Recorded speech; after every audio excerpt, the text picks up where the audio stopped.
दोस्तों, एक पिता अपनी बेटी के लिए बड़ी मुश्किलों से एक अच्छा सा घर ढूंढता है। उसकी शादी होती है, खुशी खुशी अपने ससुराल जाती है और ससुराल को स्वर्ग से सुंदर बनाने की कोशिश में लग जाती है, लेकिन उसकी खुद की जिंदगी वहां पर नर्क समान बन जाती है। दोस्तों, 6 महीनों के अंदर अंदर उसे अनगिनत तानों, गालियों और पिटाइयों का सामना करना पड़ता है। फिर भी वो सब कुछ बर्दाश्त करते हुए उस घर में रहती है, क्योंकि उसके पिताजी ने कहा था कि बेटा 4 बात सह के रह लेना, कभी लड़ाई झगड़ा करके ससुराल से मायके मत आना। दोस्तों, उस ससुराल में उसका कोई नहीं होता, सिर्फ एक देवर उसका अपना हमदर्द होता है। लेकिन फिर भी उसकी जिंदगी उस घर में तबाह हो जाती है। और जब ये सच्चाई उस बाप को पता चलती है जो अपने बेटी को जान से ज्यादा चाहता था, दोस्तों उसका गुस्सा 7वें आसमान पर पहुंच जाता है। वो मरने मरने पर उतारू हो जाता है। दोस्तों, एक बहुत ही भावुक कर देने वाली कहानी है, बहुत ही रोचक कहानी है। आइए जानते हैं पूरी कहानी इस वीडियो में। लेकिन वीडियो में आगे बढ़ने से पहले बस यही रिक्वेस्ट कि आप वीडियो को लाइक कर दीजिए, चैनल को भी सब्सक्राइब कर लीजिए ताकि मेरा हौसला बढ़ता रहे। दोस्तों, महाराष्ट्र के सांगली जिले की एक कहानी है। लड़की का नाम रीता होता है। उसके घर में उसकी 2 बहनों के अलावा 2 भाई होते हैं। माताजी नहीं होती हैं, पिताजी उन लोगों का पालन पोषण करते हैं। रीता 10वीं तक पढ़ी थी। उसके पिताजी एक किसान थे, हल्दी की खेती करते थे। तो रीता एक बहुत ही खूबसूरत, सीधी सादी और भोली भाली लड़की थी। उसके पिताजी उसकी एक जगह शादी तय करते हैं, अपने गांव से 30-40 किलोमीटर दूर। लड़के वाले भी किसान ही थे। एक मोटरसाइकिल, एक अंगूठी, एक चेन और 1 लाख रुपए नगद पर शादी तय होती है। दोस्तों, सारा कुछ इंतजाम होता है। उसके पिताजी का नाम विनायक होता है।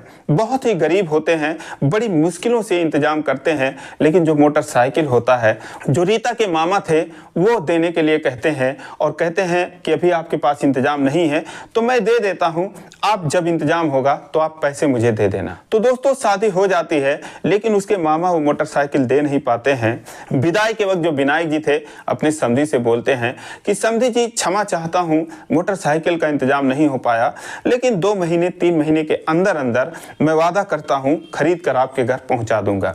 इस पर जो विनायक जी के समधी थे वो बोलते हैं कि भाई साहब, अगर अभी दे देते तो कितना अच्छा होता। घर जाऊंगा तो लोग पूछेंगे कि एक मोटरसाइकिल नहीं दे पाए, किस जगह रिश्ता आपने तय कर लिया। तो अगर अभी मिल जाता तो अच्छा होता। लेकिन विनायक जी असमर्थता जताते हैं, कहते हैं कि भाई साहब, हम किसी के बातों में आ गए, वरना हम इंतजाम कर लिए होते। लेकिन ठीक है, मैं आपको जल्दी ही दे दूंगा। अब दोस्तों, विदाई हो जाती है। रीता अपने घर चली जाती है। 4 दिन तो सब कुछ ठीक ठाक था, लेकिन चौथे दिन जो रीता का पति था, उसका नाम अजीत होता है, उसकी 2 बहनें भी शादीशुदा थीं। वो घर में आई हुई थी और शादी निपटा कर वो अपने ससुराल जा रही थी। तो अपनी माँ से कहती हैं कि माँ, ला मुझे क्या दे रही है, भाभी क्या लाई है मेरे लिए, हम अपने घर जाकर क्या दिखाएंगे। तो उसकी माँ कहती है कि क्या लाई है, कुछ तो नहीं लाई है। 4 बतासे, 4 लड्डू, 2 साड़ियों के साथ चली आई है। और पैसे ले लो तुम लोग, जाके रास्ते में ले लेना, क्योंकि इज्जत बनानी ही है। रास्ते में ले लेना, अपने घर जाके दिखा देना, वरना तुम लोगों के ससुराल वाले भी कहेंगे कि किस भिखारी के घर शादी कर दिया। दोस्तों, ये सब बात वो लोग रीता को सुनाकर ही कह रहे थे। रीता जब ये बात सुनती है तो उसे बहुत तकलीफ होती है। शाम को जब अजीत घर पर आता है तो रीता उससे कहती है, खाने पीने के बाद जब सोने जा रहे थे, कि मम्मी ऐसे ऐसे कह रही थी कि किस भिखारी के घर पर शादी कर दिया। तो कहता है कि कौन सा गलत कह रही थी, सही तो कह रही थी। मुझे भी क्या मिला है, मेरे भी यार दोस्त पूछते हैं, एक बाइक तो दिए नहीं, पता नहीं कब देंगे। ये कौन सा तरीका होता है कि शादी में जो सामान देने का वादा किया जाता है उसको तुम वादा कर दो। तो जो मम्मी कह रही, जो मेरी बहनें कह रही हैं, सही कह रही हैं। अब दोस्तों, ये बात सुनने के बाद रीता कहती है कि जैसे पापा ने अंगूठी दे दिया, चेन दे दी, 1 लाख रुपए दे दिए, वैसे बाइक भी दे देंगे, लेकिन आप जिस तरीके से कह रहे हो, मुझे बहुत दुख हो रहा है। दोस्तों, इतना सुनते ही उसका गुस्सा 7वें आसमान पर पहुंच गया। बोला, तो कौन सा इतना देकर हमको खरीद लिया, मुझे तो हिसाब किताब बता रही है। दोस्तों, वो पीकर भी आया हुआ था। 2-3 झापड़ उसको जड़ देता है। उसका गाल लाल सुर्ख हो जाता है, जैसे खून टपक जाएगा। दोस्तों, वो रोते रोते सो जाती है। सुबह उठती है तो अजीत का एक भाई छोटा होता है, सुजीत, वो देखता है तो उसके गालों पर 3 उंगलियों के निशान पड़े हुए थे। वो बोलता है कि भाभी, ये क्या हो गया आपको। तो बोलते हैं कुछ नहीं भैया, बस ऐसे ही। दोस्तों किसी ना किसी बहाने वो लोग उसको ताने मारते रहते थे, लेकिन रीता जो है घर की सारी जिम्मेदारियां अपने सर पर उठा लेती है, झाड़ू पोछा से लेकर खाना बनाने तक, कपड़े धोने तक, कि ताकि इससे भी परिवार वाले खुश रहें और जो मेरे पिताजी नहीं दे पाए हैं या जो कुछ कमियां रह गई हैं उसको मैं यहाँ पर सबकी सेवा करके और काम करके पूरा कर दूं। दोस्तों वो सुबह 4 बजे से रात को 10 बजे तक काम करती ही रहती थी। इसके बावजूद वो लोग घर में अक्सर ये चर्चा करते रहते थे कि फला जगह से रिश्ता आया था, वहां करते तो कितना अच्छा होता, वहां से रिश्ता बताया जा रहा था, वहां करते तो कितना मिलता। ये सब रीता को सुना कर किया जाता था। अब दोस्तों 15 दिन बीत गए तो अजीत के जो माता पिता थे वो अजीत से बोले कि अपने बीवी से बोल कि मोटरसाइकिल कब देंगे उसके पिताजी। उससे बोल कि अपने पिताजी से बोले कि हमको अभी चाहिए, हम इंतजार नहीं कर सकते। अब दोस्तों अजीत जाके रीता से बोलता है तो रीता कहती है कि मैं घर जाऊंगी तो उनसे बोलूंगी, अभी पापा थोड़े परेशान हैं, उनसे मेरी बात होती रहती है, तो मैं जब घर जाऊंगी तब कह दूंगी। लेकिन वो लोग जिद पर अड़ गए कि नहीं, जो भी कुछ हो मामला साफ होना चाहिए, अभी इसी वक्त फोन लगाओ। दोस्तों वो जबरदस्ती फोन लगवा देते हैं और फोन को स्पीकर पर रखते हैं। अब दोस्तों विनायक जी फोन उठाते हैं तो रीता कहती है हेलो पापा, कैसे हो? तो कहते हैं ठीक है बेटा, तू कैसी है? तो बोलती है पापा मैं भी ठीक हूँ। वो अपने बहनों के और भाइयों के बारे में पूछती है, कहते हैं सब ठीक है बेटा, तू बता तू कैसी है? अब दोस्तों सामने से बैठकर अजीत उसको इशारे में बोलता है कि बाइक के लिए बोल, बाइक के लिए बोल। रीता कहती है कि पापा क्या हुआ, जो मामा ने कहा था उसके बारे में कुछ समाचार मिला?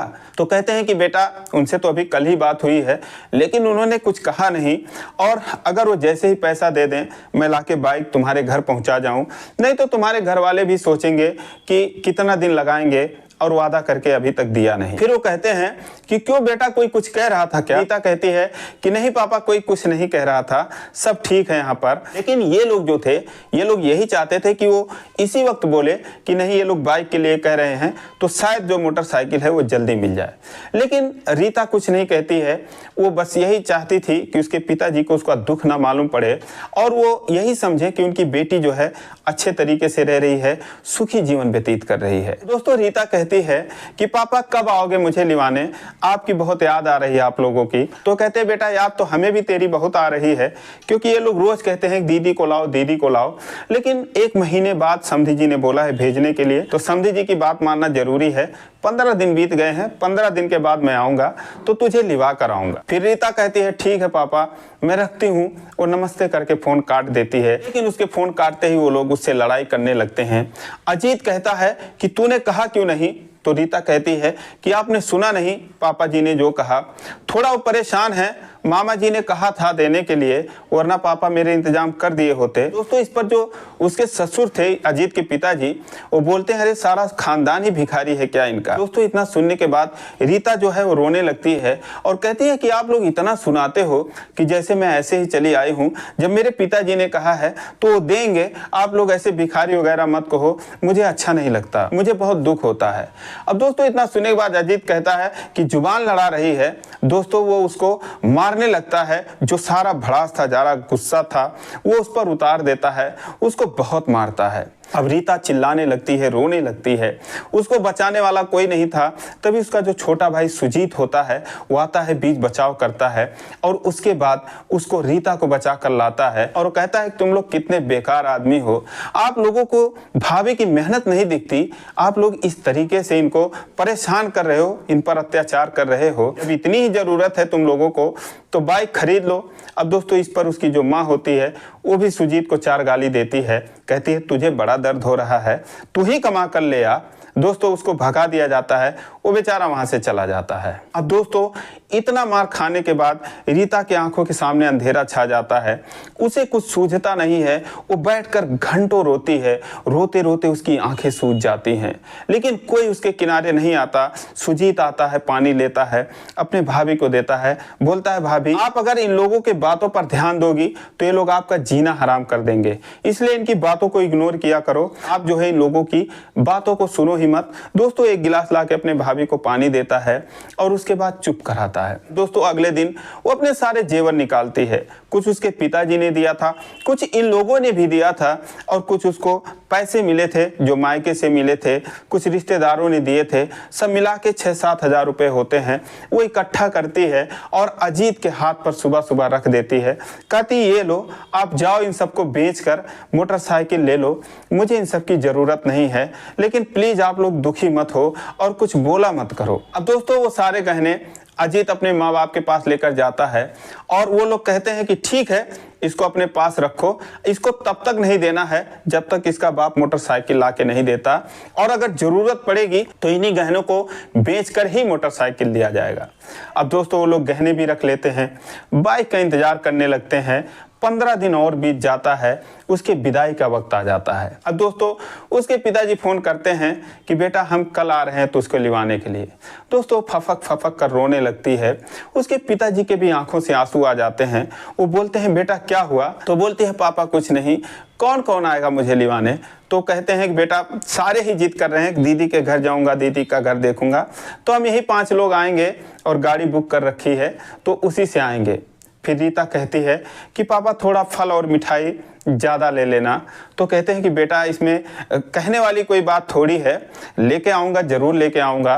तो अगले दिन वो लोग खुशी खुशी रीता के घर पहुँचते हैं, बैठते हैं और 5 मिनट बाद रीता जो है मुस्कुराते हुए घर में से बाहर आती है। दोस्तों अपने बेटी का चेहरा देखते ही जो विनायक जी थे उनका कलेजा फट जाता है। वो बिना गहनों के, बिना किसी शौक श्रृंगार के ऐसे लग रही थी कि जैसे हरा भरा कोई पेड़ अभी अभी सूखा हो। दोस्तों वो उसको देखते हैं, देखते ही रह जाते हैं, उसका चेहरा निहारते हैं। वो आके अपने पिता के सीने से लग जाती है और फूट फूट कर रोने लगती है। वो भी खुद को बहुत कंट्रोल करते हैं, लेकिन उनके भी आंखों से आंसुओं की धारा बह जाती है। उसके बाद वो चुप कराते हैं, सारे लोग बातचीत करते हैं। तो कहते हैं कि बेटी ये कैसी हालत बना रखी है तुमने, इतना भी तुझे फुर्सत नहीं मिलता, ससुराल में कैसे रहा जाता है, सारे गहने क्या किए तुमने, क्यों उतार रखे हैं? तो कहती है कि पापा यहाँ पर चोरी का माहौल है, बगल के ही गांव में अभी कल चोरी हो गई थी, तो इसीलिए मैंने उतार के उसको रख दिया कि सुरक्षित रहेगा।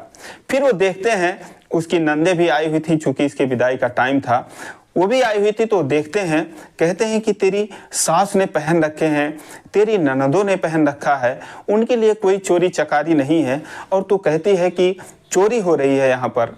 तो कहती है पापा आप तो जानते ही हैं मुझे इन सब चीज़ों से बहुत डर लगता है, तो इसीलिए मैंने निकलवा के सुरक्षित रखवा दिया। तभी जो उसकी बहनें थी, उसके जो भाई थे, दीदी दीदी की दीदी मुझे अपना घर दिखाओ, अपना घर दिखाओ, जीजू से मिलाओ, सबसे मिलाओ। दोस्तों उसको लेकर घर में चले जाते हैं। इधर अजीत के जो माता पिता हैं वो आकर कहते हैं कि भाई साहब मैंने सोचा था कि बाइक लेकर आप आएंगे, लड़का है मान नहीं रहा है, उसके दोस्त लोग पूछते हैं तो उसे भी बुरा लगता है, तो कुछ जवाब नहीं दे पाता, लेकिन उसका इंतजाम हो नहीं पाया क्या?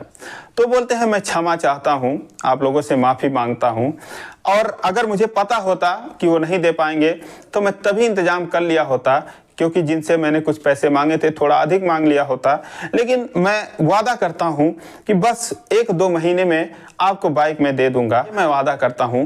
इसके लिए मैं बहुत शर्मिंदा हूं, क्षमा चाहता हूं। दोस्तों 1-2 घंटा बीत गया। विनायक जी ने कहा कि बेटा तैयार हो जा, अब चलना है। तो कहती है पापा मैं तो तैयार ही हूँ कब से, चलो चलते हैं। कहते हैं बेटा ऐसे चलेगी, ना अंगूठी है ना माला है, कोई देखेगा तो क्या कहेगा? दोस्तों वो जाके अपने सास से बोलती है कि मम्मी आप दे दो मुझे पहनने के लिए, और वादा करती हूँ कि मेरे पापा जैसे ही मोटरसाइकिल देंगे मैं आपको गहने भी दे दूंगी, मुझे इसकी ज़रूरत नहीं रही, लेकिन मेरे पिताजी चाहते हैं कि मैं ऐसे ना जाऊँ। तो अजीत जो है वो बोलता है कि अपने पापा से बोल ज़्यादा लालच ना फैलाएं, और जैसे तू है ऐसे तुझे ले जाएं, जब तक वो बाइक नहीं देंगे गहने नहीं मिलेंगे।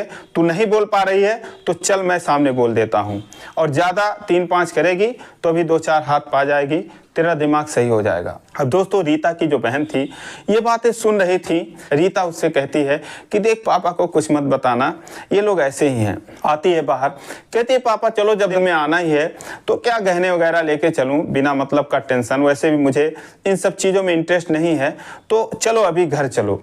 अब दोस्तों वो अपने बेटी को लिवाकर चले आते हैं। वो गरीब थे लेकिन बेवकूफ़ थे नहीं।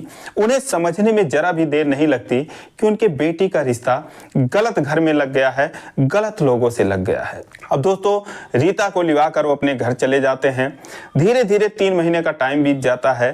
3 महीने बाद ये हुआ था कि बहू को फिर आप भेज देना। 2-4 दिन बाकी थे तो एक दिन रीता जो है अपने पिताजी को सच्चाई बताती है।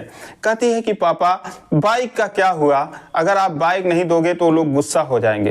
तो बोलने लगे कि बेटा मुझे भी पता है कि उनकी मनसा तो पहले ही दिन से है कि उन्हें बाइक मिले, तो मैं एक काम करता हूँ। दोस्तों 10,000 रुपये का इंतजाम करते हैं और जाते हैं अपने नाम पर किस्त में बाइक निकलवा लेते हैं। और जिस दिन बात हुई थी उस दिन वो नई बाइक और रीता को लेकर उसके घर पहुंच जाते हैं।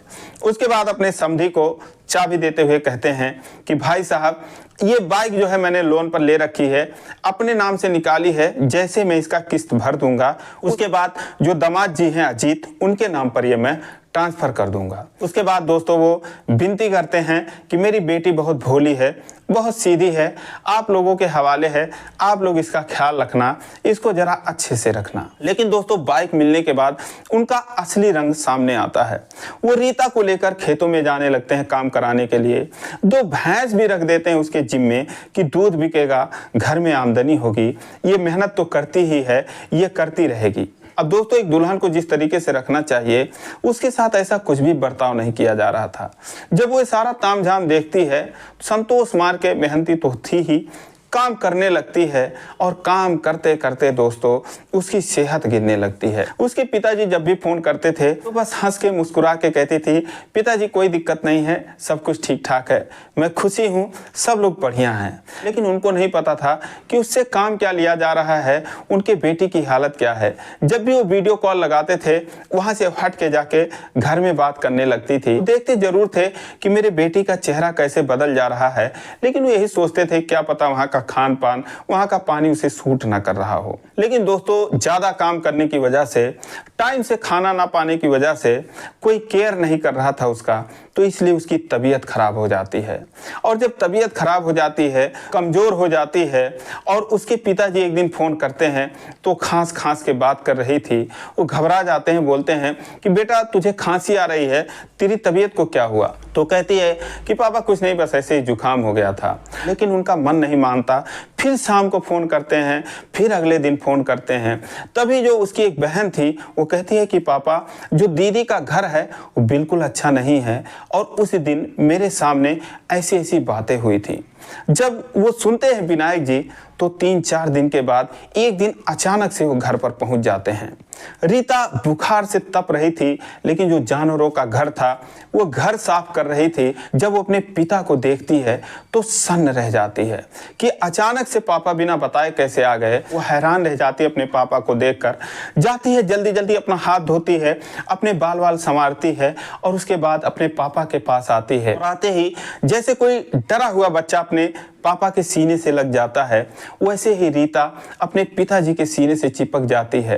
वो बुखार में बिल्कुल तप रही थी, फूट फूट कर रोने लगती है। उसके पिताजी भी रोने लगते हैं और उसकी शक्ल को देखते हैं, कहते हैं बेटा क्या हालत बना रखा है तुमने। दोस्तों इतने में उसके समधी आ जाते हैं। उसकी जो सास होती है वो आ जाती है। अजीत कहीं गया हुआ था मोटरसाइकिल लेकर, वो भी आ जाता है। दोस्तों पी रखा था, नशा कर रखा था। दोस्तों जब अपनी बेटी की हालत देखते हैं तो बिल्कुल काबू से बाहर हो जाते हैं। अपने समधी से बोलते हैं कि तुम्हें शर्म नहीं आती, इंसानियत नाम की चीज तुम्हारे अंदर है नहीं, मेरी बेटी का ये हाल बना रखा है, क्या ऐसे ही मैंने अपनी बेटी को भेजा था? तो मेरी बेटी की इतनी तबीयत खराब है और तुम लोग इससे इतना काम ले रहे हो, तुम लोगों के अंदर इंसानियत नाम की चीज है नहीं क्या? दोस्तों अजीत कहता है कि काम नहीं करेगी क्या आपकी बेटी फ्री में यहाँ पर खाएगी? आपने कितना दे दिया है? इतना सुनते ही वो अजीत को 2 झापड़ लगा देते हैं। अजीत वहीं पर गिर जाता है। रीता कहती है कि पापा ये आप क्या कर रहे हो? इतने में सुजीत आ जाता है, बोलता है अंकल आप भाभी को लेकर अपने घर चले जाओ, ये लोग बहुत जालिम हैं। दोस्तों रीता को उसी हालत में वहां से बाइक पर बिठाते हैं और अपने घर लेकर चले आते हैं। रास्ते में ही वो डॉक्टर को दिखाते हैं। रीता 10-15 दिन घर पे आराम करती है और कुछ बेहतर स्थिति में होती है। उसके बाद 15 दिन बाद वो जाते हैं डिस्ट्रिक्ट कोर्ट एक वकील साहब थे उनसे मिलते हैं, सारी कहानी बताते हैं। वो कहते हैं कि मेरी बेटी इतनी सीधी सादी, इतनी भोली, और वो लोग जो है इसकी ज़िंदगी को नरक बना दिए। जो जो उन लोगों ने कहा मैंने सब कुछ दिया, लेकिन मेरी बेटी सहती रही। कैसे भी करके उन लोगों ने जो मेरे बेटी के साथ किया है मैं माफ़ नहीं कर सकता, उन लोगों को मुझे सज़ा दिलवानी है। तो वकील साहब रीता को देखते हैं, उसकी मासूमियत को देखते हैं, पूछते हैं कि बेटा तुमने पढ़ाई नहीं की है क्या? तो बोलती है मैं 10वीं तक पढ़ी हूँ। तो बोलते हैं फिर भी तुम्हें अपने अधिकार के लिए उस घर में लड़ना चाहिए था। तुम्हारे ऊपर वो लोग इतना ज्यादती करते रहे, तुमने कुछ बोला नहीं। 4-6 महीनों तक तो कोई अपने बहू से खाना तक नहीं बनवाता है और वो तुमसे इतना सब काम ले रहे थे। अब दोस्तों मुंशी जी से कहते हैं कि मुंशी जी देखिए यही होता है, एक मेरी बहू थी, उसने हम लोगों को त्रस्त कर दिया। मेरा सीधा साधा बेटा था, उसका जीना हराम कर दिया। उसको मारने की धमकी देती थी, मरवा देने की धमकी देती थी। किसी तरीके से हमने 20 लाख रुपए देकर उससे अपना पीछा छुड़वाया, उससे तलाक दिलवाया। और एक ये है देखो, इतनी सीधी साधी, घर में इतना सारा काम करते हुए भी इसको चैन से लोग रहने नहीं दे रहे थे। बताओ, यही है, सीधों का तो कोई जमाना ही नहीं है। फिर वकील साहब कहते हैं कि देखो आपकी जो बेटी है बहुत भोली भाली है, बहुत सीधी है, बहुत समझदार है। अगर आप मुकदमा करते हो दहेज उत्पीड़न का, जैसा कि उन लोगों ने किया है, उन लोगों ने जो घरेलू हिंसा किया है, इन सब चीज़ों का अगर मुकदमा करते हो और अगर ये सोचते हो कि मुझे इंसाफ मिल जाए तो 5, 10, 15, 20 साल लग जाएंगे, कोई ठिकाना नहीं है कब न्याय होगा। तो विनायक जी बोलते हैं कि बताइए साहब मैं क्या करूं? तो बोलते हैं एक काम करो, आप उन लोगों से सुलह समझौता करवा लो, उनसे संबंध तुड़वा लो और अपने बेटी की कहीं पर शादी कर दो। तो विनायक जी बोलते हैं कि वकील साहब उस नरक में तो अब मैं अपने बेटी को सपने में भी नहीं भेजूंगा, इसकी शादी तो मैं कहीं और ही करूंगा, लेकिन मुझे सजा दिलवाना है उन लोगों को। अब दोस्तों वकील साहब फोन करते हैं, एक दूसरा वकील आता है, उससे कहते हैं कि देखो ये बहुत परेशान है, पहले तो इनको चाय नाश्ता करवाओ और उसके बाद जरा इन लोगों का फोटो खिंचवा कर लाओ। दोस्तों उन्हीं का बेटा होता है, उसका नाम संजय होता है। तो बोलता है पापा ये सामने रहा फोटो वाला अभी 2 मिनट में फोटो बनाकर दे देगा और मुझे साथ में जाने की क्या जरूरत है। तो बोलते बेटा समझा करो, बहुत परेशान है, जान पहचान के लोग हैं, जाओ चाय पानी पिलवा कर लाओ। उनका जो बेटा था उन लोगों को लेकर कहता है कि चलिए। अब दोस्तों जब वो लोग चले जाते हैं तो मुंशी जी वकील साहब से कहते हैं कि साहब ये लोग कौन हैं? तो कहते हैं मुंशी जी ये जो लड़की है मुझे बहुत प्यारी लग रही है, बहुत भोली लग रही है, और आपको कैसी लग रही है? तो मुंशी जी कहते हैं कि आप जो कह रहे हो बिल्कुल सही कह रहे हो, बहुत ही अच्छी लड़की है। बताओ दिल की इतनी अच्छी है, उसके ऊपर इतना अत्याचार, इतनी खूबसूरत है, पढ़ी लिखी भी है। तो कहते हैं कि बस मुंशी जी यही समझ लो कि कैसे भी करके मैं संजय से इसकी शादी करवाऊंगा। अब जब मुंशी जी सुनते हैं चौंक जाते हैं, बोलते हैं कि साहब कहाँ आप लोग और कहाँ ये लोग? कहते हैं इसमें कोई हम लोग वो लोग नहीं हैं, ये हमारी बिरादरी के हैं। देखो मेरा बेटा भी तलाकशुदा है, कोई फ्रेश लड़की से शादी करेंगे तो वो भी वैसे ताना मारती रहेगी, और ये जो रीता है मुझे लगता है कि मेरा बेटा इसके साथ जीवन भर सुखी रहेगा और ये भी हमारे घर में सुखी रहेगी, तो हम लोग भी सुखी रहेंगे। अब मुंशी जी हंसने लगते हैं, कहते हैं साहब मान गए आपको, लेकिन अभी ये बहुत जल्दी आप ये खिचड़ी पका रहे हो, अभी तो लड़की करेगी कि नहीं करेगी, संजय भैया करेंगे कि नहीं करेंगे। वो बोले संजय तो कर लेगा, मुझे पता है संजय समझदार है। अब उसके बाद दोस्तों चाय पानी पी के फोटो खिंचवा के वो लोग आ गए और शाम को कुछ कागजी कार्रवाई हुई, शाम को लोग घर चले गए। तो वकील साहब अपने बेटे से पूछते हैं कि संजय वो जो रीता थी लड़की वो कैसी थी? तो बोले पापा वो तो बहुत अच्छी थी और उसके साथ बहुत कुछ ज्यादती हुआ है, उसके पिताजी ने सब कुछ बताया है और वो इतनी दुखी थी कि उसने ना चाय पिया ना नाश्ता किया। तो वकील साहब बोले बेटा उसकी शकल सूरत कैसी है? तो बोले पापा ठीक है शकल सूरत। तो वकील साहब बोले कि बेटा यही समझ लो तुम्हारी उससे शादी होने वाली है। अब संजय बोला पापा आप इस जगह पर बैठकर इस तरीके से बात कर रहे हो, सारा कानून आप जानते हो, आपको पता है कि एक शादी होते हुए दूसरी शादी इंसान कर नहीं सकता, आप यहाँ पर ऐसी बातें कर रहे हो। तो कहते हैं बस तुम यही समझ लो कि उसका तलाक हो चुका है, अब तुम बताओ लड़की कैसी है? तो बोले पापा लड़की तो अच्छी है, लेकिन वो चाहती है कि नहीं, उसके घर वाले चाहेंगे कि नहीं चाहेंगे, ये भी तो जानना चाहिए। तो बोलते हाँ बेटा बात तो तुम सही कह रहे हो। अब दोस्तों जो वकील साहब थे वो जो रीता के ससुराल वाले थे उनको कोर्ट तक घसीट लाए, मारपीट का तमाम उनके ऊपर केस उन्होंने लगवा दिया। वो लोग गिड़गिड़ाते रहे, बिलबिलाते रहे। तो उन्होंने बोला कि एक ही शर्त पे तुम लोगों को छोड़ूंगा कि जो तुमने सोना लिया है, जो बाइक लिया है, वो इस लड़की को दे दो और समझौता करके अपना संबंध इससे तोड़ लो, वरना भैया तुम लोगों को तो जेल जाना पड़ेगा। दोस्तों लोग डर जाते हैं, वो कहते हैं साहब हमको मंजूर है। इधर 5-6 महीनों में रीता और उसके पिताजी बराबर कचहरी आते रहे। केस फाइनल हो गया तो जो विनायक जी थे वो हमेशा पूछते थे सर आपकी फीस क्या है, फीस क्या है। जब फाइनल हो गया तो उन्होंने बोला कि सर आपकी फीस अब बता दीजिए, हम आपको क्या दें। तो उन्होंने कहा कि हाँ अब मुझे फीस चाहिए। ये जो मैंने केस लड़ा है विनायक जी, इसमें कुछ मेरा भी स्वार्थ था। तो उन्होंने कहा कि ये जो आपकी बेटी है ये हमको पसंद है और मेरे बेटे को तो आप ही देख ही रहे हो, मैं इसे अपनी बहू बनाना चाहता हूँ। अब दोस्तों इतना सुनते ही जो विनायक जी थे उनकी आंखें भर आईं।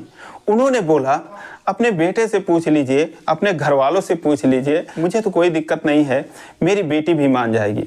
तो उन्होंने कहा सबसे पूछ चुका हूँ, जब जब आप लोग तारीख पर आते थे यहाँ पर मेरी पत्नी भी आ चुकी हैं, मेरी बेटी भी आ चुकी है, एक आध और रिश्तेदार आ चुके हैं, आपकी बेटी को देख चुके हैं, उसको पसंद कर चुके हैं, सबके तरफ से हाँ है, बस आप और बेटी के तरफ से हाँ करना बाकी है। लेकिन दोस्तों रीता को सारी बातें पता थी, क्योंकि संजय जो है इतना उतावला हो गया था, वो रीता को बता दिया था कि देखो पापा ऐसी ऐसी बात कर रहे हैं, मुझे तुम पसंद हो, मैं तुमसे शादी करना चाहता हूँ, लेकिन ये बात तुम किसी को मत बताना, वरना मेरे पिताजी इसको सीक्रेट रखना चाहते हैं। दोस्तों उन दोनों में पहले ही प्यार हो जाता है। जाके विनायक जी अपनी बेटी से पूछते हैं कि बेटा ऐसे ऐसे वकील साहब कह रहे थे। तो कहती है कि हाँ पापा मुझे पता है, मुझे जो संजय जी थे वो बताए थे, लेकिन उन्होंने मना किया था कि मैं किसी को ना बताऊं, तो उन्होंने मुझे बता रखा है। वो लोग वाकई में बहुत अच्छे हैं। जब जब उनकी मम्मी आती थी, उनकी बहन आती थी, मुझे पता है उन लोगों को भले ना पता हो कि मुझे ये सब पता था। पापा मैंने आपसे नहीं बताया, आपसे माफ़ी चाहती हूँ, क्योंकि उन्होंने मना किया था। अब दोस्तों सारे लोग खुश हो जाते हैं। जो बाइक था, जो गहने थे, वो वकील साहब विनायक जी से कहते हैं कि इसको अपने पास रखो, आपकी और भी बेटियां हैं, उनकी शादी में काम आएगा, मेरे पास तो किसी चीज़ की कमी नहीं है और हम लोग एक हो गए हैं तो एक मिलकर रहेंगे, कहीं कोई दिक्कत नहीं है।